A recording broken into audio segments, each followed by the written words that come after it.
네, 오늘의 정치권 관심 뉴스들 진단해보는 나이트 포커스. 김근식 전 국민의힘 비전전략실장 그리고 서용주 더불어민주당 상근 부대변인 두 분 모셨습니다. 어서 오십시오. 네, 이재명 더불어민주당 대표가 대장동 위례 신도시 의혹 관련한 검찰 소환 통보를 받은 지 이틀 만에 검찰에 직접 출석하겠다고 밝혔습니다. 발언 먼저 듣고 오시겠습니다. 돈 한 푼 안 들이고 위험 부담 하나도 안 하고 성남 시민을 위해서 환수한 게 배임죄입니까?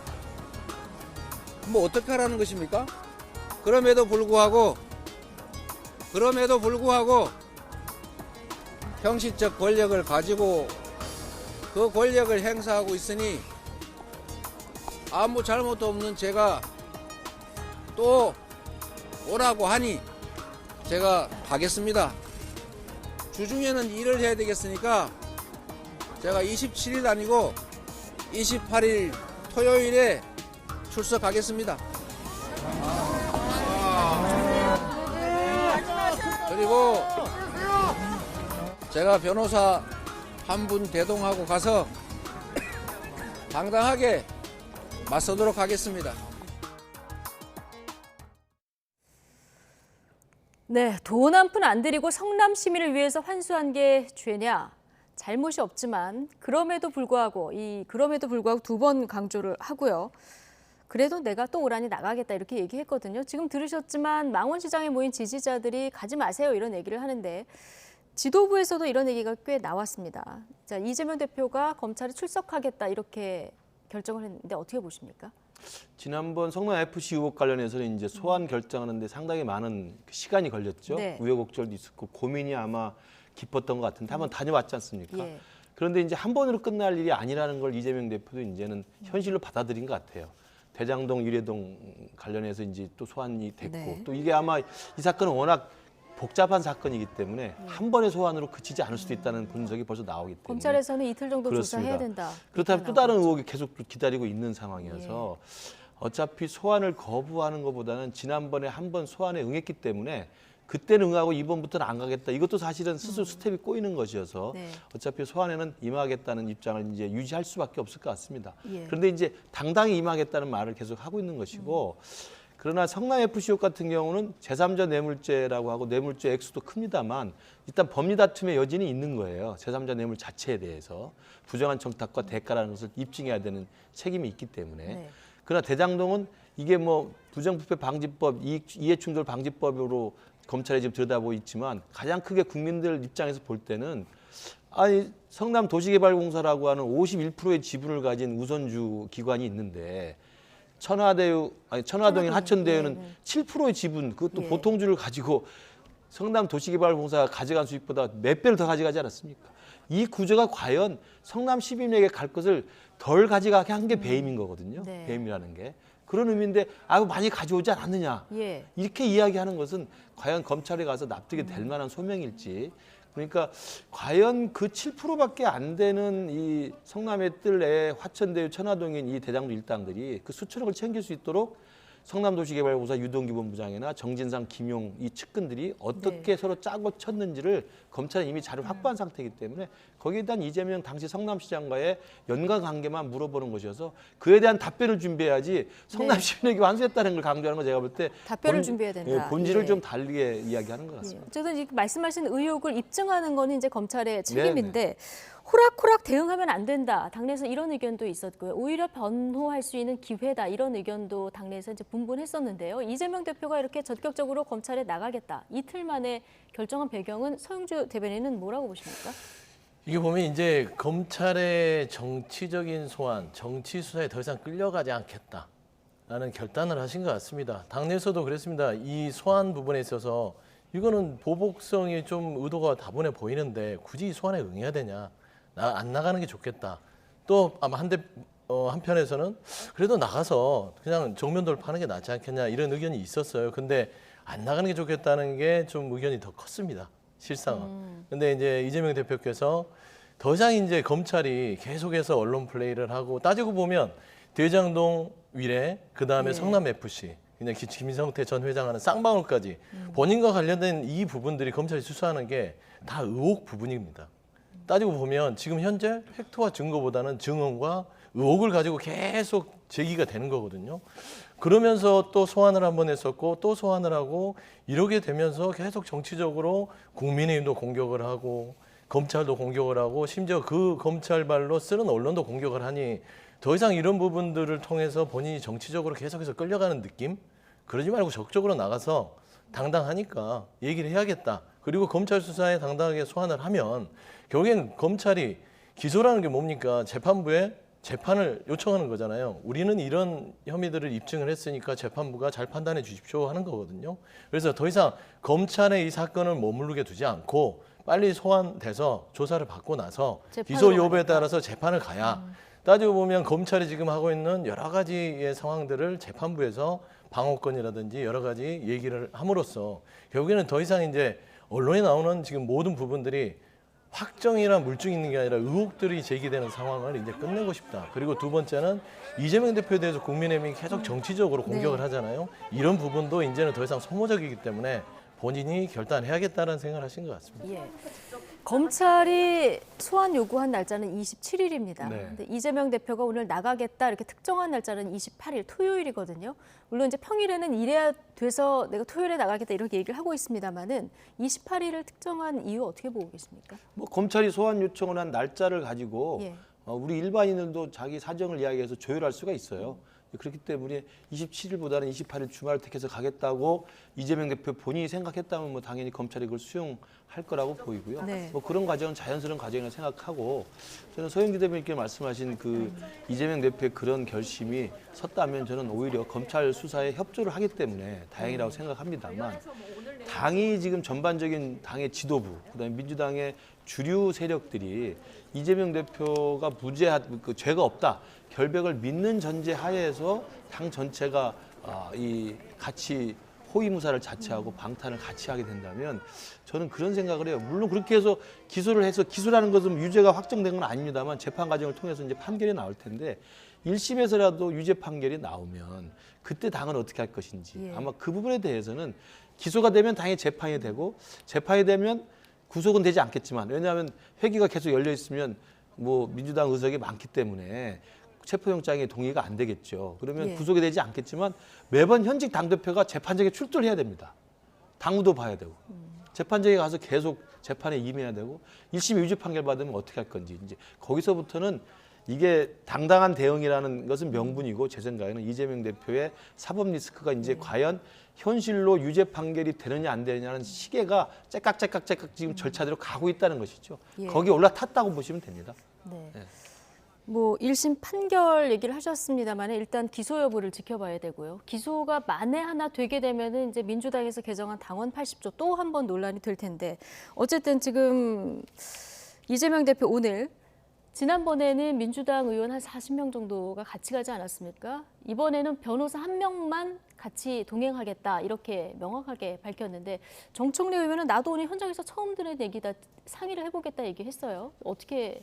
그게 맞는 네, 얘기입니다. 할까요? 그러니까 예. 최고위 이제 이 망원시장에 가시기 전에 최고위를 좀 길게 했어요. 그리고 여러 가지 얘기를 좀 있었는데 결국에는 이제 더 이상 이게 국민의힘도 그렇습니다. 이재명 대표의 수사 자체를 너무 정치적으로 계속 이용하고 정쟁으로만 하니까 여야가 만나서 민생도 얘기하고 그다음에 서울 민심이 되면 물가도 얘기하고 네. 여러 가지 정치 현안도 얘기하고 외교 얘기도 해야 되고 해야 되는데 오로지 그 얘기만 합니다. 이재명 대표 수사 받아라, 뭐 떳떳함 받아라, 궤변이다 이런 말하자면 좀 거친 언어들만 있어요. 그래서 그런 얘기를 이제 그만하자라는 어떤 결단인 것 같고요. 저는 이재명 대표 오늘 망원시장에서 얘기한 것 중에 가장 공감되는 것들은 말하자면 검찰 수사가 너무나 한 사람 앞에 집중된 거는 이거는 좀 과해요. 그러니까 국민들이 보시기도 그럴 것 같아요. 그러니까 수사는 하지 말란 소리는 아닙니다. 검찰이 어떤 혐의가 있으면 수사를 해야지요, 당연히. 그게 검찰이 존립 이유지만 이재명 대표를 수사하기 위해서 저는 이제 복귀를 하다 보면 한동훈 장관이 법무장관 되고 나서 검찰총장 인사를 2번을 미루면서 중앙지검, 수원지검, 성남지청을 다 수사관들, 지검장들을 다 본인 라인으로 해놓고 나서 수원지검은 뭐 성남지청은 성남 FC, 수원지검 지금 쌍방울이죠. 중앙지검 대장동 이렇게 세 개의 축이 계속 이재명 대표를 향해서 계속 수사가 들어갑니다. 이러면은 솔직히 한 사람을 이렇게까지 수사를 하는 게 과연 정치적인 수사가 아닐까라는 예. 측면에서는 더 이상은 이게 정치적으로는 뭐 이렇게 정치 보복 수사도 하면서 하는 게 의미가 없는 거예요. 이미 검찰은 기소를 하겠다는 목적성을 가지고 하는 수사이기 때문에 당당히 맞서서 본인의 방어권을 주장하고 소환에 맞서서 아까 말씀한 대로 대장동은 이렇다. 성남FC는 시민을 위한 것이었고 대장동은 업자들에게 돈을 빼와서 더 많이 못 가져가게 한 것이다. 이런 주장들을 하는 것이고 네. 입증 책임은 검찰이 하는 것이기 때문에 이런 부분들은 이제 더 이상 정쟁화로 이끌고 검찰이 더 이상 정치화로 이용하지 않도록 하는 네. 결단을 한 거다. 그래서 이재명 대표가 결단을 했고 네. 변호사 한 명만 대동해서 가겠다고 했는데 그렇게 될 가능성이 그것도 정쟁입니다. 그것도 그러니까 정쟁입니까? 저번에 이렇게 40명 데리고 가니까 50명 데리고 가니까 어. 뭐 병풍을 세웠다는 둥 사당을 했다는 둥 이런 얘기를 하잖아요. 이제 그 자체도 의미가 솔직히 없습니까? 그러니까 또 그럴 거 아닙니까? 솔직히 예를 들면 정말 좋아서 따라가는 분들이 있을 거예요. 걱정이 돼서 한 10명이라도. 그러면 그 자체도 뭐라 할 것이냐. 그건 다 자연스러운 얘기인데 예. 국민의힘은 계속 이런 걸 가지고 시비거리로 만든다. 그런 부분에 있어서는 그 한 명만 데리고 갈 테니까 네. 더 이상 재수사에 대해서 국민의힘, 검찰 더 이상 어떤 정치적 공격을 그만해라. 이런 얘기가 정쟁거리를 제공하지는 않고 그렇죠. 내가 당당히 네. 조사에 임하겠다 이런 결심이 섰다는 얘기인데 자 이재명 대표 변호사비 대납 의혹을 받고 있는 김성태 전 쌍방울그룹 회장 지금도 조사가 진행되고 있는 것 같습니다. 새벽 아마 3시까지가 체포 네. 기한인데 아마도 검찰에 구속영장을 청구할 것 같긴 한데요. 아직까지 그 변호사비 대납 의혹은 수사를 지금 안 하고 있는 것 같고요. 배임하고 횡령 쪽에 지금 집중돼서 수사를 하고 있는 것 같아요. 이제 일단 그 체포를 했기 때문에 네. 체포 기한이 되기 전에 만료되기 전에 구속영장을 청구해야 계속 신병을 확보해서 더 수사를 할 수 있으니까 아마도 그 기한 만료 이전에 영장을 청구할 것 같고요. 이미 이제 김성태 전 회장 같은 경우는 변호사비 대납 의혹 말고도 이미 쌍방울의 어떤 문어발식 확장이나 M&A 과정이나 그냥 쌍방울 자금 또는 쌍방울 공금에 대한 횡령 배임 혐의가 굉장히 많기 때문에 그런 부분에 대해서 자료가 충분히 모아져 있을 겁니다. 그래서 네. 그 사건 정도로 일단 그다음에 주가 조작 사건이라든지 그 사건에 대한 혐의로 충분히 우선 구속영장을 쳐서 발부를 받고 그럼 신병이 확보되지 않습니까? 그러면 구속영장으로 신병을 확보한 다음에 종합된 자료를 가지고 전반적인 범죄 혐의를 입증해서 기소를 준비하고 그 과정에서 지금 우리 국민이 관심을 갖고 있는 변호사비의 대납과 관련된 전환사채 발행, 그다음에 전환사채 용처 이런 것과 관련된 그다음에 그 이재명 대표 실제로 그 선거법 변호를 했던 이태영 변호사의 관계 이건 김성태 회장만 알고 있는 것이기 때문에 그런 것들을 아마 좀 더 침착하게 저는 분석을 해서 조사를 할 것으로 보이고요. 예. 저는 이제 이 과정에서는 뭐 이재명 대표도 지금 김성태를 모른다, 김성태 전 회장도 이재명 대표를 모른다라고 지금 주장하고 있기 때문에 둘 사이의 관계가 어떤지를 자료를 통해서 증거를 통해서 정황을 통해서 확인하고 이걸 만약에 의심이 있는 것으로 판단을 한다면 검찰이 그 변호사비 대납과 관련된 기소를 할 것이고 네. 그게 입증이 안 된다면 또 다른 방법을 할 수밖에 없는 것이죠. 그래서 그 부분은 수사 결과, 조사 결과 봐야 될 것으로 보이고요. 아까 우리 서영주 대변인이 말씀하신 그 내용 중에 조금 제가 반박을 하면 네. 국민의힘이 정쟁을 하는 게 아니고요. 이 대장동 사건이나 유리해동 사건이나 백현동 사건이나 그다음에 성남FC나 이 쌍방울 대납은요. 저희들이 한 게 아니라 대선 경선 과정에서 야당 그 당시에 민주당 내부에서 나온 거예요. 네. 민주당 내부에서 나쁜 제기된 지적을 의혹들을 하셨어요. 가지고 그 의혹이 네. 고소고발이 되고 고소고발이 되니 당연히 유력 정치인과 관련된 의혹이 고소고발이 되니 당연히 검찰에서 들여다본 거 아니겠습니까? 들여다본 사건이 커져서 된 거라는 말씀 드리고 이미 그 모든 대부분의 사건은 같이 공모했던 공범으로 돼 있는 사람들은 이미 기소가 됐거나 재판을 받는 분들이 많아요. 예. 이미 구속된 분들도 많고. 그렇기 때문에 갑자기 아무 일도 없고 아무 드러나지도 않았는데 없는 죄를 만들어서 콕 집어가지고 그 한 명만 겨냥해서 한 건 아니다는 말씀을 제가 드리고 또 이제 싶습니다. 반박을 했으니까 얘기를 해야 될 것 같아요. 아픈 지적은 아니고 이게 사실관계를 이건 논박입니다. 제가 이제 사건으로 깊게 안 들어가는 이유는 시간이 짧기 때문에 그러는데 짧게 얘기하면 대장동 사건의 본질은 대장동 일당들이 4천억 이상의 수익을 얻어서 그 돈 어디에 썼냐는 거예요. 그런데 처음에 나왔을 때 50억 클럽입니다. 그런데 50억 클럽에 대한 얘기가 안 나와요. 이재명 대표로 가잖아요. 이거 검찰의 수사가 공정했느냐. 시작점은 전 정권에서 했지만 이 수사가 과연 형평성 있게 가느냐의 부분은 한번 논의를 해야 될 것 같고요.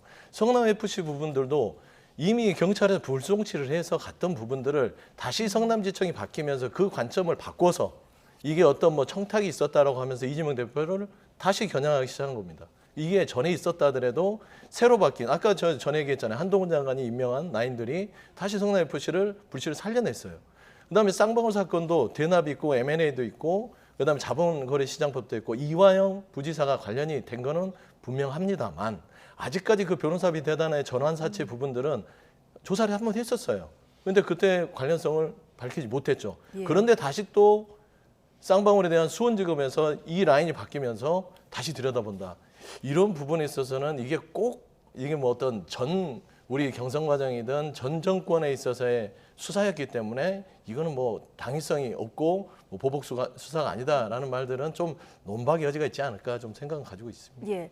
뭐 대장동 관련해서 여러 갈래의 의혹이 있는데 이 부분 다 철저히 수사해야 된다. 이 그렇죠. 부분에 대해서는 김문식 실장께서도 계속 동의를 하셨었죠. 그럼요. 50억 클럽은 당연히 김만배를 그 대장동 일당이 영입한 이유도 바로 그런 전방위 로비를 하라고 불려온 거 아닙니까? 오랫동안 법조 팀장 했고 법조 기자였기 때문에 50억 클럽에 이미 곽상도 우리 당 의원은 구속돼서 나왔긴 하지만 지금 재판을 받고 있습니다. 예. 권순일 전 대법관 이야기 계속 또 의혹이 나오고 있는 것이고 저는 검찰 인력을 더 투입해서라도 김만배가 정말 전방위 로비하면서 이른바 유력 그 법조계에 있는 인사들에 대해서 50억 클럽에 거론된 사람들에게 정말 어떤 부정한 일이 있었는지를 따지는 건 당연히 한다고 생각합니다. 그건 그거고요.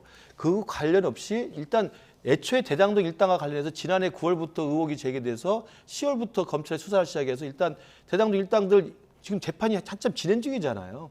그 사건이 그 윗선이 밝히지 않은 상태에서 재판이 진행됐기 때문에 새로운 검찰 인력이 보강되고 검찰이 수사를 좀 더 확실하게 해서 정진상 실장과 김용 부원장을 구속한 거 아닙니까? 그전에 그게 못했잖아요. 그러니까 사건에 대한 정확한 끝까지의 수사가 안 됐기 때문에 확대된 것이라는 점을 분명히 말씀드리고 그다음에 그 성남 FC 의혹 같은 경우는 이제 경찰이 불송치한 건 맞습니다. 그러나 경찰이 불송치는 혐의가 없다는 게 아니라 경찰 자체의 수사를 통해서 검찰에 넘기지 않았다는 거거든요. 근데 그래서 그러면 고발인이 이의 제기를 그렇죠. 그럼 다시 고발인이 들어가는 이의 거죠. 제기할 수 예. 있는 사법상의 절차가 있습니다. 고발인이 이의 제기를 한 거예요. 그러니까 검찰이 다시 들여다보라고 경기남부 경찰청에 보낸 겁니다. 경기남부 경찰청에 들여다보니까 제3자 뇌물 혐의가 있다고 생각해서 기소 의견으로 송치를 한 거고 그걸 받아본 검찰에서 전면적인 수사를 다시 한 겁니다. 그러니까 그건 특정한 의도를 가지고 했다고 보기보다는 이미 불거져 있는 여러 가지 사건들에 대한 지난 문재인 정권의 검찰에서 미흡했던 또 일부적인 꼬리 자르겠다는 의혹을 다시 한번 증거와 정황을 가지고 새롭게 수사한 거란 말씀드립니다. 예. 그러니까 이 얘기는 하면은 시간이 한 시간에 그렇죠. 있어야 될 것 같으니까 저희가 대장동 이쯤에서 얘기만 해도 이쯤에서 인정하겠습니다. 고맙습니다. 네. 어쨌든 검찰이 지금 전방위로 이재명 대표 관련 수사를 지금 벌이고 있는 상황인데요. 오늘 친문 싱크탱크로 불리는 민주주의 4.0 이 연구원이 세미나를 가졌는데요. 원래 잡혀있던 일정이다 이렇게 얘기를 하고 있는데 당장 뭐 친문 결집 아니냐 이런 해석이 바로 나옵니다. 그러니까 이제 오해는 살 수 있죠. 네. 그러니까 상황이 이러니까 원래 잡혀있던 일정도 그렇게 보이는 거예요. 예. 거기다가 근데, 예. 오늘 또 문정부 인사가 대거 참여한 정책 포럼이죠. 사이제 포럼도 발족을 했거든요. 그러니까요. 그것도 따지고 보면 지금 저기 총선이라는 장이 열렸잖아요. 예. 정치의 장이 열렸는데 지금쯤 포럼을 만들어놔야 그 포럼 내에서 그 말하자면 문재인 정부의 청와대에서 가치 철학을 같이 했던 분들이 모여서 여러 가지를 어떻게 하면 이 국정에 도움이 되고 네. 향후 총선에서 누군가를 인물을 키워서 보낼까.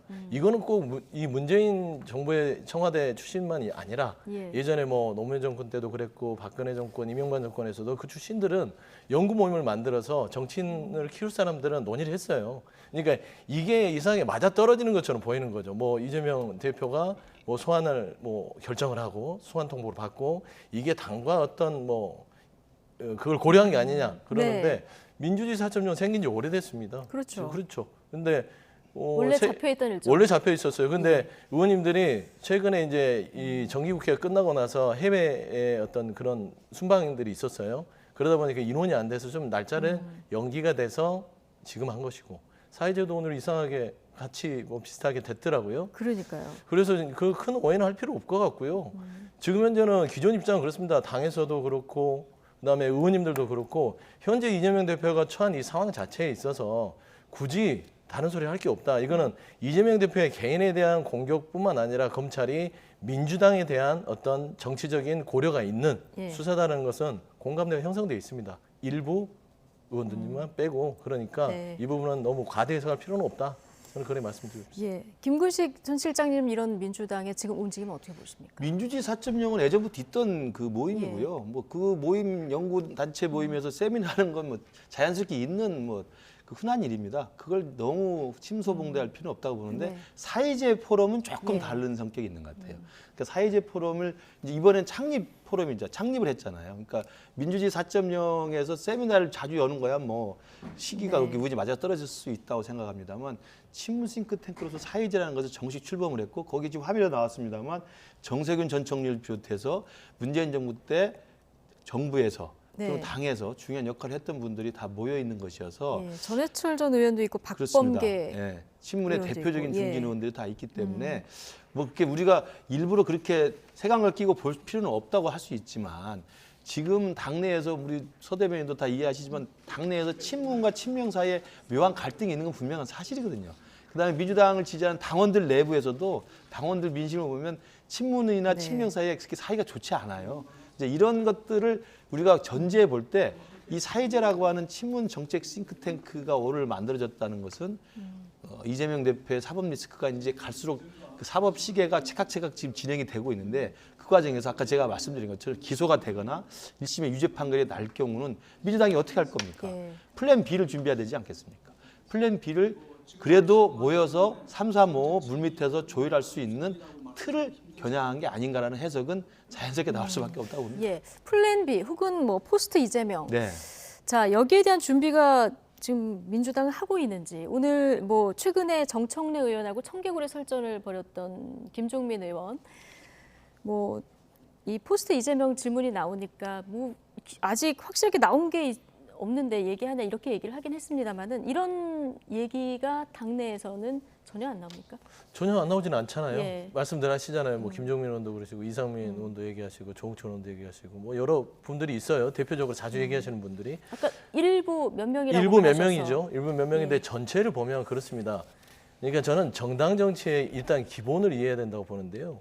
정당 정치는요. 의견이 예를 들면 꼭 국민의힘을 탓하는 건 아니고 뭐 이렇게 안 좋게 얘기하는 건 아니지만 하나의 그러니까 지금처럼 윤심이라는 그 하나의 어떤 그 눈치를 보면서 하나로 획일화되어 있는 것은 정당 정치가 아니에요. 예. 그건 정당 민주주의를 파괴하는 겁니다.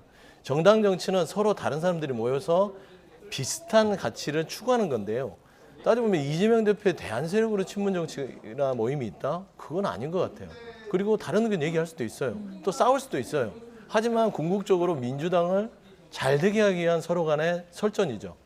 저는 그렇게 봄이 마땅하고 심지어 예를 들면 포스트가 아니라 그러면 이재명 대표만 있는 건 아니잖아요. 여러 인물들을 키워야 되는 게 당의 정당 정치에서는 네. 당연히 추구해야 될 목적이기 때문에 인물들을 키우는 차원에서는 여러 모임들을 만들어서 어떤 사람이 또 하나의 그다음 포스트로서의 지도자로서 키울 수 있을 것인가. 네. 그런 고민들은 너무 좋은 거니까요. 근데 정당 정치의 자연스러운 흐름이다. 그렇죠. 이렇게 예, 저는 봐주면 그렇게 보면 맞는 것 되겠다. 같습니다. 예. 어쨌든 지금의 검찰 수사가 굉장히 편향되고 너무 지나치고 또 검찰이 정치를 하고 있다. 이게 이제 민주당의 주장인데요. 민주당에서는 검찰에 대응해서 이른바 법 왜곡죄 도입을 추진하자 이런 목소리도 나왔습니다. 어떤 법안일까요? 정청래 최고위원 목소리 듣고 오시겠습니다. 경기도지사 선거 때도 결국 네. 대법원까지 가서 무죄로 밝혀졌지 않습니까? 예. 그러면 무리한 기소 검찰이 한 거 아닙니까? 책임을 안 져요. 그래서 이런 법 왜곡죄 같은 경우도 예. 반드시 처벌해야 됩니다. 쫓아내야죠, 그런 경우. 예. 그런 일이 계속 반복되면 그런 검사는 예. 소위 말하는 그 무리한 기소에서 예. 무죄가 난 건이 많은 검사들은 뭔가 불이익을 주거나 처벌을 해야죠. 징계를 하거나. 법 왜곡죄가 지금 예. 발의가 돼 있어요. 네, 무리한 기소를 해서 무죄가 난 건이 많은 검사들은 처벌을 해야 된다. 지금 정청래 의원 얘기한 대로 이미 비슷한 그 법 왜곡죄 이게 국회 발의가 돼 있더라고요. 그렇습니다. 예, 어떤 법이 좀 설명을 그러니까 좀 이제 해주시죠? 법 왜곡죄라는 거는 검찰의 무소불위의 기소 권한에 대해서 어느 정도 제동 장치를 걸자는 것이죠. 그러니까 유전무죄 그런 거 이런 말이 있지 않습니까? 돈이 있으면 무죄고 무전유죄, 돈이 없으면 유죄가 되는 그게 이제 그동안의 사법 시스템의 어떤 개혁을 요구했던 저변입니다. 그러니까 이게 꼭 뭐 이재명 대표를 막기 위한 방탄법은 아니고요. 서민들, 힘없는 서민들이 검찰의 어떤 기소에 어떤 과도한 기소에 있어서 억울하게 기소가 돼서 재판을 받고 나서 무죄가 됐는데 따지고 보면은 기소를 무리하게 했음에도 불구하고 무죄가 되면 구제받는 게 굉장히 적습니다. 그리고 알려지지도 않습니다. 예. 검찰에 기소가 되면 예전에 윤석열 대통령이 했던 말이 기억이 나요. 어떤 청년 강의에서 검찰에 기소만 돼도 그 사람의 인생이 되게 힘들어진다. 재판에서 무죄를 받아도 알지 못한다. 결국에는 이런 부분들이 사회적으로 사법 시스템의 허점이 아닌가라는 차원에서는 이거는 꼭 정치권의 어떤 누군가를 뭐 어떻게 비호하거나 이득을 주기 위해서 하는 게 아니라 네. 서민들한테도 매우 중요한 법이라는 것들이 어떤 법을 전공한 의원들께서는 법 왜곡법이 있어야겠다. 검찰의 기소를 견제할 권한이 아무도 없구나. 그러면 무조건 기소해서 유죄를 못 받아내고 무죄를 받으면 검사는 솔직히 얘기하면 별거 없습니다. 예를 들어서 보면 유성 간첩 조작 사건 아시죠? 서울시 공무원. 그분 무죄 받았잖아요. 조작 사건이었잖아요. 네. 그럼에도 불구하고 그 사람은 구제가 안 됩니다. 해봤자 꼴랑 몇 천만 원 받았어요. 손해배상. 근데 그분은 인생도 망가졌고 말하자면 처음에는 간첩 낙인도 찍혔죠. 이런 것들을 보호할 수 있는 법들이 있어야 된다는 차원에서 만든 예. 것이다. 좀 그렇게 말씀드립니다. 예. 근데 사법 절차상 검찰이 혹시 기소 과정에서 잘못된 게 있을까 봐 재판 절차가 또 있는 거 아니겠습니까? 저는 이제 그 검찰의 무슨 뭐 정치적인 어떤 의도 없는 죄를 만들어 씌우기 때문에 그런 검찰의 권한을 남용하는 것을 이제 막기 위해서 법 왜곡죄라는 걸 만든 거라는 건데요. 저는 이 내용을 보면서 유신 시대 긴급조치 생각밖에 안 나더라고요. 예. 법을 왜곡하면 처벌하겠다. 법이라는 가장 객관적 단어와 왜곡이라는 가장 주관적 단어가 같이 결합되어 있는 겁니다. 그때 유신헌법 때 그렇지 않았습니까? 긴급조치 내리면 그거였어요. 유신헌법을 비방하거나 왜곡하거나 거부하거나 뭐 이걸 살포하면 무조건 잡아가는 겁니다. 네. 똑같은 거라고 생각해요. 그래도 검찰의 기소라는 것은 증거에 입각해서 그다음에 그 인신상에 필요한 어떤 조치를 취해서 다 증거를 확보해서 재판부에다 기소를 해서 처벌의 주세라고 올리는 것이고 재판부에 그래서 변호인이 나와서 피의자의 그 변호를 하고 검찰은 기소를 해서 피의자의 처벌을 요구하면서 재판부에서 법률가 양심에 따라서 판단을 내는 거 아닙니까? 네. 그럼 무죄가 나올 수도 있죠. 왜냐하면 명확한 살인죄로 기소했음에도 불구하고 증거 불충분으로 무죄 나온 경우가 간혹 있습니다. 그럼 그때도 그럼 검사가 법 왜곡죄로 처벌을 받아야 됩니까? 그럼 더 웃긴 것은 유법 부당한 목적으로 법률을 왜곡해서 판결한 판사도 처벌하겠다는 이게 어떻게 말이 되는 겁니까? 그러면 사법부 판단을 하는 그 재판장에 있는 우리 판사들이 이 법 왜곡죄가 만약에 실제 통과돼 가지고 이 판사들도 무리하게 왜곡해서 판결을 잘못하면 기소가 되고 또 처벌을 받는 징역을 살아야 된다면 예. 판사들이 어떻게 마음 놓고 자유롭게 법률과 양심에 따라 판단을 내리겠습니까? 저는 이런 것들을 생각하는 것 자체가 민주당의 이른바 이 거대 의석을 믿고 너무 입법을 좀 밀어붙이는 입법 독재라고 생각을 합니다. 제가 그것만 말씀드리고 싶어요. 법을 왜곡했다고 처벌하겠다는 것은 유신 시대 때 정말 유신 헌법을 왜곡해서 비방한다는 죄로 체포영장 없이 체포하는 거랑 똑같다고 생각합니다. 예. 아마 뭐 기자들이 한동훈 법무부 장관은 이 관련해서 또 질문을 하지 않을까 싶기도 한데 그렇죠. 어떤 대답을 할지도 좀 관심이고요. 근데 조금 한마디만 짧게요. 짧게 예. 할게요. 왜 그러냐면 법 왜곡죄가 그런 뭐 안 좋은 폐해도 있을 수 있습니다. 그런데 책임 있는 기소와 책임 있는 판결을 하라는 것이지요. 예를 들면은 얻어야 될 어떤 이익들이 다수가 많을까요, 소수가 많을까요? 소수가 피해를 볼 수도 있지만 다수가 얻을 이익이 많으면 네. 그 법은 필요하다라고 말씀드릴 수 있습니다. 네.